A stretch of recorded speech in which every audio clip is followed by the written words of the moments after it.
Welcome back your channel. तो बात करेंगे क्या इन सभी प्रश्नों का उत्तर आप देने में सक्षम हो। अगर नहीं हो तो सबसे पहले आप सीख लो। और बता रहा हूँ कि सबसे पहले ये सारे प्रश्न जो है प्रीपोजिशन के हैं और आप सभी को मैं आज प्रीपोजिशन से संबंधित बहुत सारे टॉपिक कराने वाला हूँ, जिसके बाद इन सारे प्रश्नों का जवाब आप मिनटों में दे पाओगे। तो क्या आप रेडी हो इन सारी प्रश्नों को बनाने के लिए मिनटों में? अगर रेडी हो तो दिल थाम कर 5 से 7 मिनट क्लास है, आप देखना। और ये 5 से 7 मिनट जो क्लास है आपके लिए बहुत ही फ़ायदेमंद होगा। आप चाहे किसी भी कंपटीशन एग्ज़ाम दे रहे हो या 11th-12th के एग्ज़ाम दे रहे हो या किसी भी एग्ज़ाम को दे रहे हो, आपको प्रीपोजिशन वहाँ देखने को मिलेगा। तो चलिए स्टार्ट करते हैं। सबसे पहले इसके कॉन्सेप्ट को समझेंगे, उसके बाद इन सारे प्रश्नों को हम लोग उड़ा डालेंगे, ठीक है ना। एकदम बिल्कुल चुटकी में बजाएंगे, कोई डाउट नहीं है, ठीक है। तो चलिए आप लोग भी तैयार हो जाइए। उससे पहले हम लोग स्टार्ट करते हैं और जानेंगे कि प्रीपोजिशन होता क्या है, इसके बारे में हम लोग पहले जानेंगे, उसके बाद हम चर्चा करेंगे। चलिए तो स्टार्ट करते हैं, है ना। तो देखिए मैं इसको और थोड़ा छोटा करता हूँ कि आपको स्पष्ट दिखाई दे, ठीक है।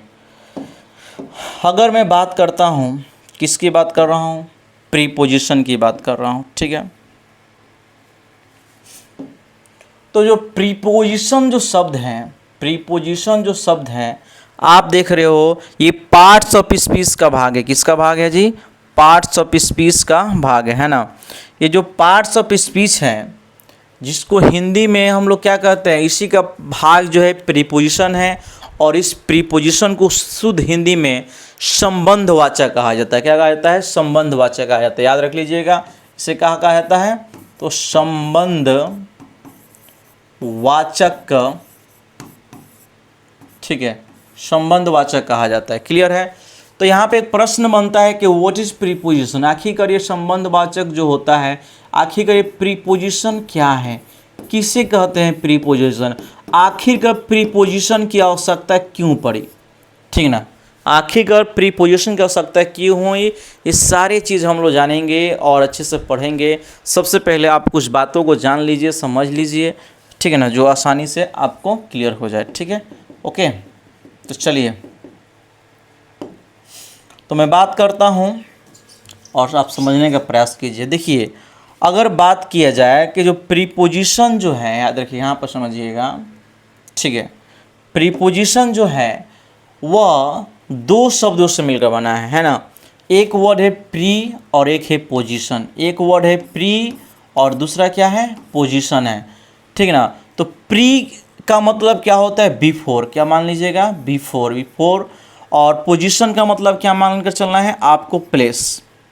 यानी हम जानेंगे प्रीपोजिशन आखिर किसके पहले प्रयोग होता है और इस प्रयोग होने के पीछे वजह क्या है, इस बात को ध्यान दीजिएगा। जानिए, जो प्रीपोजिशन शब्द है, जो इसका पहला प्री जो वर्ड है, इसका मतलब क्या मान लीजिएगा? बिफोर। और इसका जो लास्ट वर्ड है पोजीशन, है ना, पोजीशन। तो याद रखिएगा, प्रीपोजिशन की मैं बात कर रहा हूँ, तो याद रखिए कि इस पोजीशन में हम क्या ले लेंगे? पोजीशन का मतलब प्लेस ले लेंगे, ठीक है ना। तो वह कौन सा प्लेस है, वह कौन सा प्लेस है कि जिसके पहले प्रीपोजिशन का इस्तेमाल होता है? वह कौन सा प्लेस है जिसके पहले प्रीपोजिशन का इस्तेमाल होता है, वो हम बात जानेंगे और मैं आपको बताने वाला हूँ। यहाँ से जानिए और समझिए, ठीक है। देखिए यहाँ पर दिख रहा होगा, स्पष्ट रूप से दिख रहा होगा। तो देखिए वह प्लेस क्या है? तो नाउन और प्रोनाउन का प्लेस है। याद रखिएगा, प्रीपोजिशन आपका 99% के केस में नाउन और प्रोनाउन के पहले ही होता है और बाद में कब होगा इस पर भी चर्चा करेंगे। बहुत लोगों को पता नहीं है कि प्रीपोजिशन का प्रयोग बाद में होता है, भले उसका रूप बदल जाए, उसका फॉर्म बदल जाए, लेकिन आपके नाउन के अलावा अन्य शब्दों के साथ भी लगता है। सिर्फ 1% के केस में हम बात करेंगे। तो याद रखिएगा, प्रीपोजिशन का प्रयोग नाउन और प्रोनाउन के या नाउन और प्रोनाउन के स्थान के पहले प्रीपोजिशन का प्रयोग होता है। उसके पीछे कारण देखिए क्यों होता है। तो याद रखिए, क्यों के पीछे जवाब है टू शो रिलेशन। संबंध को दिखाने के लिए नाउन और प्रोनाउन के पहले किसका प्रयोग होता है? प्रीपोजिशन का प्रयोग होता है। संबंध को दिखाने के लिए नाउन और प्रोनाउन के पहले किसका प्रयोग होता है? तो प्रीपोजिशन का प्रयोग होता है। ये बात भूलना नहीं है, ठीक है। तो देखिए समझते हैं इसको, ध्यान दीजिएगा। इसके बाद की मैं बात करूं तो अब यहाँ पर हम लोग जानेंगे कि आखिरकार प्रीपोजिशन है क्या, ठीक ना। यहाँ से आइए और हम लोग पहले जानते हैं, उसका उदाहरण करेंगे, है ना। ध्यान दीजिएगा, आपको स्पष्ट दिखाई दे रहा होगा। सबसे पहले इसको हम लोग समझ लेते हैं और उसके बाद हम जानेंगे, इसको हिंदी में भी जानेंगे और अच्छे से जानेंगे, ठीक है ना। सबसे पहले एक बात जान लीजिए, कर a word which is use before a noun और प्रोनाउन। अभी मैंने कहा था प्रीपोजिशन का प्रयोग कहाँ होगा? तो किसी नाउन और प्रोनाउन के पहले होगा। कह रहे विश वह शब्द जिसका प्रयोग किसी नाउन और प्रोनाउन के पहले होता है, ठीक है भाई, होता है। टू शो इट्स रिलेशन, क्या है के लिए होता है? संबंध को दिखाने के लिए होता है। इट्स रिलेशन माने इसका संबंध दिखाने के लिए होता है with the other words of the sentence, यानी वाक्य के जो अन्य शब्द हैं उनके साथ संबंध को दिखाने या जोड़ने के लिए आपका प्रीपोजिशन का इस्तेमाल होता है। बात तो समझ में आ गई होगी। अब हम जानते हैं इसको शुद्ध हिंदी में क्या याद कर सकते हैं कि वह शब्द जिसका प्रयोग संज्ञा और सर्वनाम के पहले, है ना, संज्ञा और सर्वनाम के पहले संबंध को दिखाने के लिए, संबंध को दिखलाने के लिए, किसके संबंध को? तो वाक्य में प्रयुक्त अन्य शब्दों के साथ संबंध को दिखाने के लिए प्रयोग होता है, वही शब्द आपका प्रीपोजिशन संबंध वाचक होता है। बात समझ में आ रही होगी, ठीक है। अगर मैं बात करता हूँ, ध्यान दीजिएगा, आप शुद्ध हिंदी में भी कह सकते हैं कि वह शब्द, ठीक है, वह शब्द जिसका प्रयोग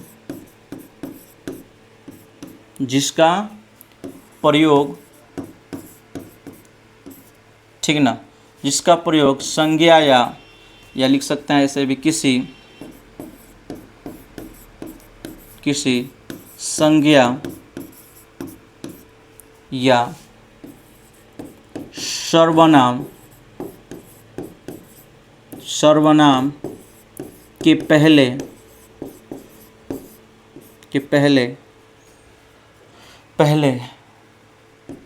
वाक्य के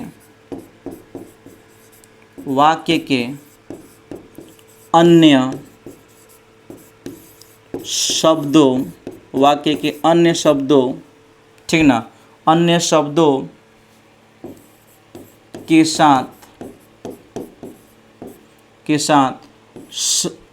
साथ संबंध, रिलेशन माने क्या होता है? संबंध को दर्शाने या दिखाने के लिए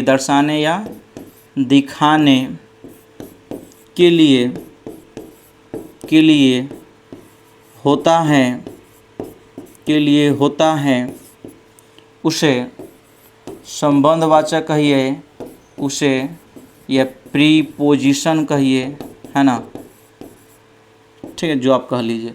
इसका और भी तरीके से आप हिंदी निकाल सकते हो, ऐसा नहीं है कि यही हिंदी है, और भी हिंदी निकाल सकते हो आप, है ना। बस मोटा मोटी आपको समझ में आ गया होगा कि वह शब्द जिसका प्रयोग किसी संज्ञा और सर्वनाम के पहले वाक्य के अन्य शब्दों के साथ संबंध को दिखलाने के लिए प्रयोग होता है, उसी को क्या कहते हैं? प्रीपोजिशन कहते हैं। तो चलिए उदाहरण से इसको समझते हैं, इसको बढ़िया से, है ना। उदाहरण समझते हैं, देखिए ये तो हो गया था, उदाहरण पहले ही पेज में होगा ये। तो अगर हम बात करते हैं, रुक जाओ, यहाँ देखिए, मैंने कहा देयर इज़ अ कैट, एक बिल्ली है भाई, और बिल्ली क्या है? नाउन है, याद कर लीजिए, बिल्ली क्या है? नाउन है, ठीक है। तो कह रहे देयर इज़ अ कैट, एक बिल्ली है, डैश द टेबल, यानी टेबल के ऊपर क्या है? बिल्ली है, टेबल के ऊपर क्या है? बिल्ली है। तो ध्यान दीजिएगा, कैट भी कैट भी नाउन है और टेबल भी आपका क्या है? नाउन है। तो यहाँ पर क्या हो रहा है कि बिल्ली का संबंध दिखाई दे रहा है। बिल्ली आखिरकार है कहाँ? तो ऑन द टेबल, टेबल के ऊपर है। कहाँ है? ऑन द टेबल, टेबल के ऊपर है। इस बात को याद रखिएगा। There is a cat on the table, यानी क्या? टेबल के ऊपर बिल्ली है। क्लियर है? इस माइक को मैं लगा लेता हूँ, ठीक है, आपको सुनाई दे रहा होगा। चलिए देखिएगा, we live in Asia, we live in Asia, हम लोग एशिया में रहते हैं, है ना, हम लोग एशिया में रहते हैं। हम लोग कहाँ रहते हैं? तो एशिया में रहते हैं, ठीक है।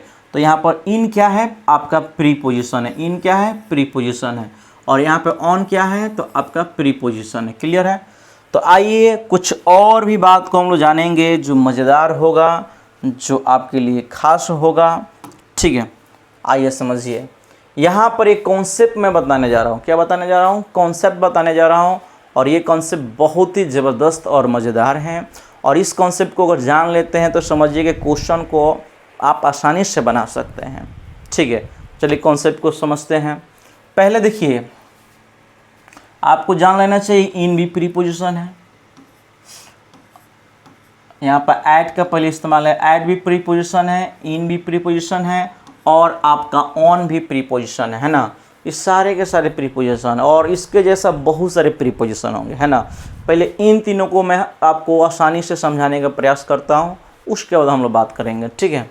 तो देखिएगा, ऐड की बात करें तो पॉइंट ऑफ लोकेशन के लिए याद रखिएगा, पॉइंट ऑफ लोकेशन, है ना।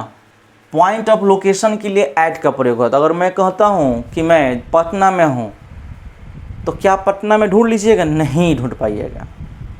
आप जब तक नहीं कहिएगा कि मैं फलाना जगह हूँ, मैं बैंक ऑफ इंडिया के पास हूँ, या जब तक उसका परफेक्ट लोकेशन नहीं बताइएगा, तब तक आप उसे ढूंढ नहीं पाओगे। जब भी ऐसे लोकेशन की बात हो, लोकेशन दिखाने की बात हो, परफेक्ट एग्जैक्ट और फिक्स प्लेस दिखाने की बात हो, तो उस कंडीशन में क्या होगा? ऐड का प्रयोग होता है ना। जैसे ध्यान दीजिएगा, क्या चीज़? एट द कॉर्नर यानी कोने में, एट द बस स्टॉप यानी बस स्टॉप के पास, एट द डोर डोर के पास, है ना, at the top of the page page के सबसे ऊपरी हिस्से की बात कर रहे हैं, at the entrance, at the crossroads. तो इस जहाँ भी ऐसी कंडीशन है यहाँ पर ऐट का प्रयोग कर लीजिएगा, ठीक है, ठीक है, ठीक है, लोकेशन के लिए। अगर मैं बात करूँ इन का प्रयोग, तो याद रखिएगा इनक्लोज एरिया के लिए इन का प्रयोग होता है। इनक्लोज एरिया जो चार दीवारों से या चौहद्दी से या सीमा जो बाउंडेशन होता है उससे घिरी हो, तो उसके लिए बाबू ध्यान रखिएगा हम लोग इन का प्रयोग करते हैं। मेरे प्यारे मित्रों, इन का प्रयोग करते हैं। क्या आपको मज़ा आ रहा है कि नहीं? अब इसको सवाल बनाएंगे हम लोग। मज़ा आ रहा है तो थोड़ा लाइक शेयर कर दीजिए, फेसबुक पे हैं तो फॉलो ज़रूर कीजिए, यूट्यूब पर देख रहे हैं तो सब्सक्राइब ज़रूर कीजिएगा, ठीक है ना। इतना तो आप आसानी से कर सकते हैं। अगर बेहतर कंटेंट और बेहतर चीज़ पढ़ना चाहते हैं, सीखना चाहते हैं, पढ़ाते तो सब कोई है यार, सिखाने का जिम्मा हमारे पास है, मैं आपको सिखाऊंगा, ठीक है। तो आइए, तो इनक्लोज एरिया क्या होता है? जैसे गार्डन की मैं बात करता हूँ, तो गार्डन का भी एक क्षेत्र होता है, एक एरिया होता है, कितना दूर में है उसका भी एक एरिया होता है। और कैसी एरिया होती है? इनक्लोज होती है, तो उसमें भी इन का प्रयोग कर सकते हैं। दिल्ली की मैं बात करता हूँ, क्या आप पूरे भारत को दिल्ली कह सकते हो? नहीं कह सकते हो। दिल्ली का भी अपना एक बाउंडेशन है, उसका भी एक एरिया है, जैसे इन द क्लास, है ना। उसके अलावा देखो इंडिया, इंडिया का भी अपना एक सीमा है। उसके बाद दूसरा देश आ जाता है, इन a box, in my pocket, है ना, और in my wallet, in my in a building, in a car. तो ध्यान दीजिएगा, जहाँ भी इनक्लोज एरिया की बात हो, चारों दीवारों से घिरा हुआ या किसी और चीज़ से घिरा हुआ हो, तो उसे हम लोग इन का प्रयोग करेंगे। इनक्लोज एरिया के लिए हम किसका प्रयोग करेंगे?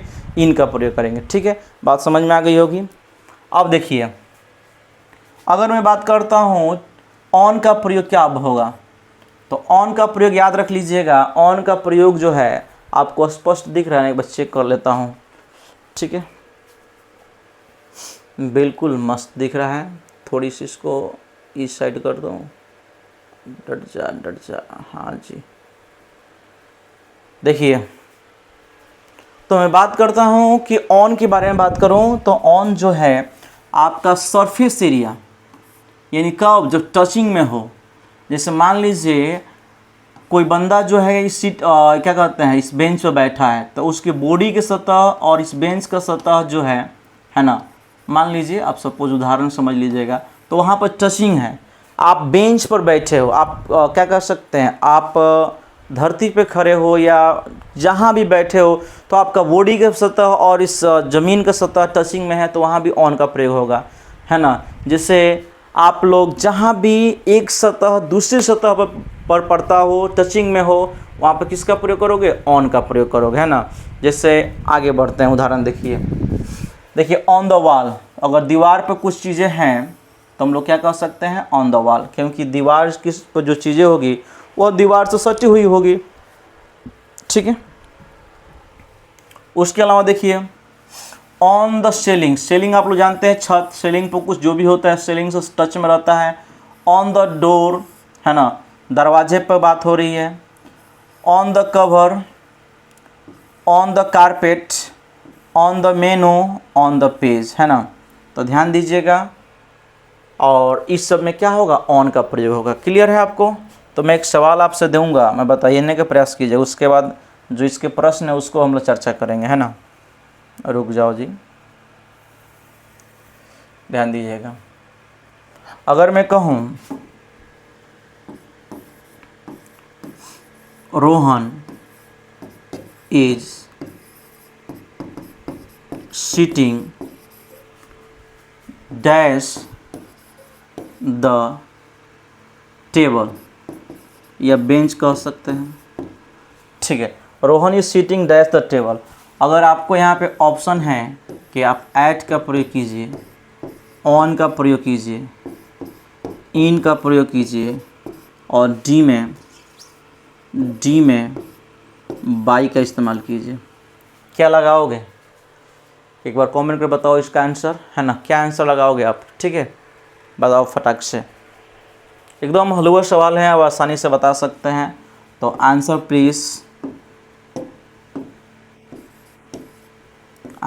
प्लीज़ आप लोग आंसर बताइए। और मज़ा आ रहा हो तो बाबू ध्यान दीजिएगा, मेरे दोस्त मेरे मित्र, जितना अधिक से अधिक को शेयर कीजिए। अगर सीखना है तो जितना अधिक शेयर होगा मेरा मोटिवेशन और बढ़ेगा, और क्लासेस आपको इसमें मिलती रहेगी, और एक से बढ़कर एक टॉपिक में मिलती रहेगी, है ना। और उसके अलावा लाइक ज़रूर कीजिएगा, और जो भी नए हैं फॉलो सब्सक्राइब जरूर कीजिएगा, ठीक है। इसका आंसर बताइए, आपका क्या आंसर होगा।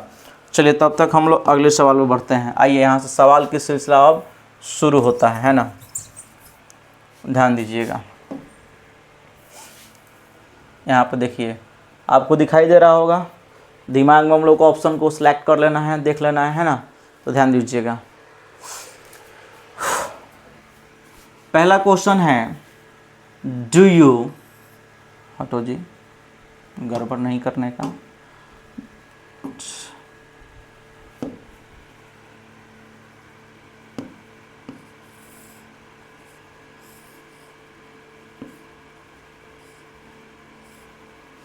ध्यान दीजिएगा, do you work dash a company, क्या आप एक कंपनी में काम करते हैं? क्या आप एक कंपनी में काम करते हैं? बताइए, क्वेश्चन है क्या आप एक कंपनी में काम करते हैं? तो बताइए क्या आंसर होगा। अच्छा मान लीजिए कोई कंपनी होगा, तो कंपनी का भी तो एक बाउंडेशन होगा, एक एरिया होगा, एक इनक्लोज एरिया होगा, स्पेस होगा। तो बताइए क्या आंसर होगा।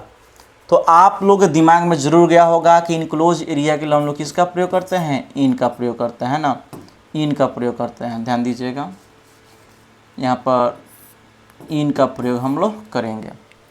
ध्यान दीजिए, नेक्स्ट सवाल है, Rakesh is waiting for you dash bus stop. Rakesh जो है आपका इंतज़ार कहाँ कर रहा है? तो बस स्टॉप पे कर रहा है। कहाँ कर रहा है? बस स्टॉप पे कर रहा है, ठीक है। तो बताइए ज़रा क्या आंसर होगा इसका। तो बिल्कुल आप घबराने की बात नहीं है, ये पॉइंट ऑफ लोकेशन की बात हो रही है, और पॉइंट ऑफ लोकेशन के लिए किसका प्रयोग होता है बाबू? एट का प्रयोग होता है। बिल्कुल बता सकते हैं। I have meeting dash America, तो अमेरिका का भी एक लोकेशन होगा, एरिया होगा, आई मीन्स लोकेशन कर रहे हैं, उसका भी इनक्लोज एरिया होगा। और जब इनक्लोज एरिया होगा तो किसका प्रयोग करोगे? आसानी से आप इनका प्रयोग करोगे, कोई डाउट बिल्कुल नहीं होना चाहिए। अगला सवाल है, she is standing dash my foot, वह मेरी पैर या उंगलियों पर खड़ी है। तो बताइए इसमें क्या होगा। यदि आपके पैर पर कोई खड़ा होता है तो उसका पैर और आपका पैर का सतह जो है टचिंग में होगा। तो जब टचिंग में होगा, जब सरफेस एरिया टचिंग में होगा तो किसका प्रयोग होगा? तो आप जानते हो, कुछ और का नहीं बल्कि ऑन का प्रयोग होगा। Do you live do you live dash India, क्या भारत में रहते हो? तो आप जानते हो, अभी बताए थे भारत का लोकेशन, भारत का एरिया जो है आप सभी का, उसमें भी किसका प्रयोग करोगे? इन का प्रयोग करोगे, है ना। चलिए अब ध्यान दीजिएगा। देयर इज नो प्राइसेस, कह रहा है कि प्राइसेस नहीं है, मूल्य नहीं दिखाई दे रहे हैं। कहाँ? दिस मेनू, इस मेनू में। तो बताइए किसका प्रयोग करोगे यहाँ पर? बहुत ही सुंदर सवाल है और इसकी चर्चा जो है ऊपर ऑलरेडी हम लोग कर चुके हैं, है ना। इसका जवाब आप लोग फटाक से कमेंट में बताइएगा क्या आंसर होगा।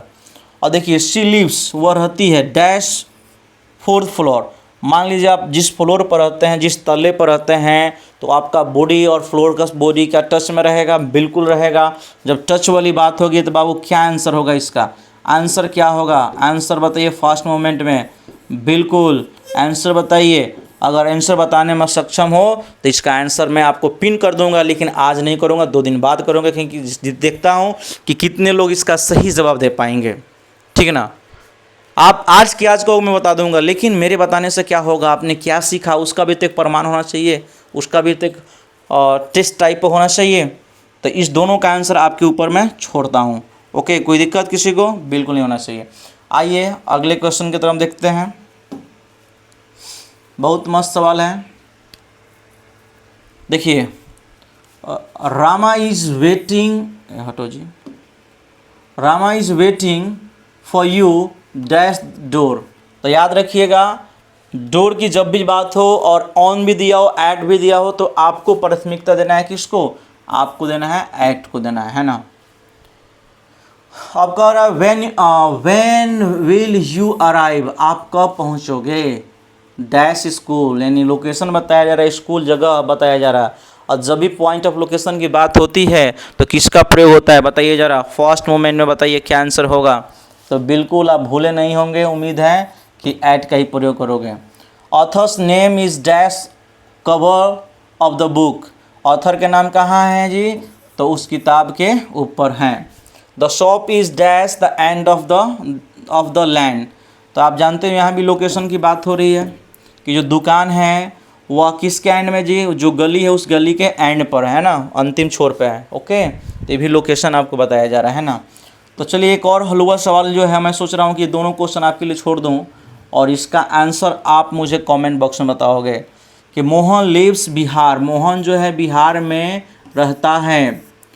वी लिव डैश इंडिया, आपको क्या भरना है याद रखिएगा, पता है ना, एट लगाना है, इन लगाना है, ऑन लगाना है, और डी में आपको इनटू या कुछ और ऑप्शन में दे सकता हूँ, ठीक है। दोनों क्वेश्चन आपको जवाब देना है। और बताइए आपको क्या कॉन्सेप्ट सारे क्लियर हुए? बिल्कुल क्लियर होंगे, है ना। तो लाइक शेयर जब होना चाहिए और अधिक से शेयर कीजिए, और फेसबुक पे हैं तो फॉलो ज़रूर कीजिए, इंग्लिश सीखना है। और यूट्यूब पर देख रहे हैं तो ज़रूर यूट्यूब को सब्सक्राइब कीजिए, चैनल को सब्सक्राइब कीजिए। चलिए तो मिलते हैं नेक्स्ट वीडियो में। आप अपना प्यारा सा कमेंट छोड़िए और बताइए कि आपको क्लास कैसा लगा, है ना। क्या इससे भी और कुछ बेहतर दिया जाए? यस या नो जवाब दे जाइएगा, ठीक है ना। तब तक के लिए जय हिंद, जय भारत मेरे प्यारे मित्रों।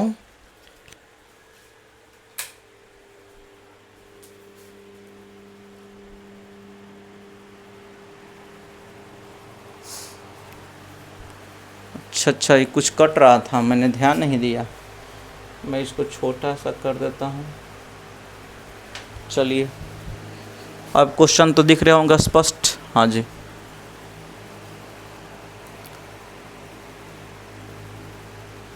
तो जो भी क्वेश्चन बाकी आप ज़रूर बताइए और मज़ा आ गया होगा सीखने में, है ना।